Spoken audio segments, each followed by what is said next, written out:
लगाकर एकता भाभी की दुनिया उजाड़ने चली है। लेकिन सबसे बड़ा धमाका तब होगा जब राधिया ये पूरा सच अपने कैमरे में कैद कर लेगी और मित्तल हाउस में रिश्तों का सबसे बड़ा तूफान शुरू हो जाएगा। जिस कामिनी को अब तक सब लोग एक मजबूर लड़की समझ रहे थे, उसी का असली चेहरा धीरे धीरे सामने आने लगा है। कामिनी ने बहुत सोच समझकर इस घर में कदम रखा था और उसका पहला निशाना बना अहम। बाहर से वो खुद को बेचारी दिखाती रही ताकि किसी को उस पर शक न हो, लेकिन अंदर ही अंदर वो अहम के पुराने रिश्ते का फायदा उठाकर पूरे परिवार को तोड़ने की तैयारी कर चुकी है। दूसरी तरफ अहम अब बुरी तरह फंस चुका है। वो बार बार कामिनी को समझाने की कोशिश करता है कि वो चुपचाप इस घर से चली जाए, वरना सब कुछ बर्बाद हो जाएगा। लेकिन कामिनी अब इतनी आसानी से हार मानने वाली नहीं है। उसने साफ ठान लिया है कि इस बार वो मित्तल हाउस से खाली हाथ नहीं जाएगी। सीन में सबसे बड़ा झटका तब आता है जब राधिया अचानक अहम और कामिनी को करीब देख लेती है। दोनों को साथ देखकर राधिया पूरी तरह हैरान रह जाती है, क्योंकि उसे पहली बार एहसास होता है कि कामिनी का इस घर में आना सिर्फ एक हादसा नहीं बल्कि बहुत बड़ी साजिश का हिस्सा था। राधिया समझ जाती है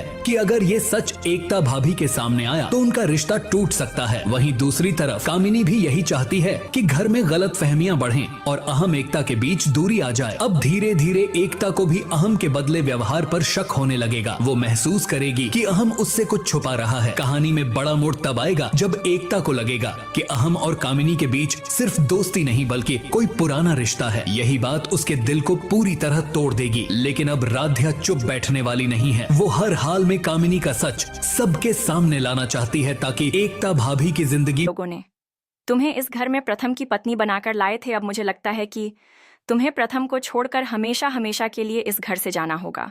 राधिया रोते हुए रजनी जी से हाथ जोड़कर कहती, माँ जी, आप मुझे क्यों घर से निकलना चाहती हैं? मैंने कौन सी गलती कर दी है? आज के इंटरेस्टिंग न्यू अपडेट में आपका स्वागत है। आज राधिया बहुत खुश रहती है। उसकी खुशी का कोई ठिकाना नहीं होता। लेकिन राधिया को यह नहीं पता होता कि उसकी यह खुशी अब जल्द ही खामोशी में बदलने वाली है। तभी राधिया किचन में प्रथम के लिए प्रथम का मनपसंद खाना खीर पका रही थी। राधिया खीर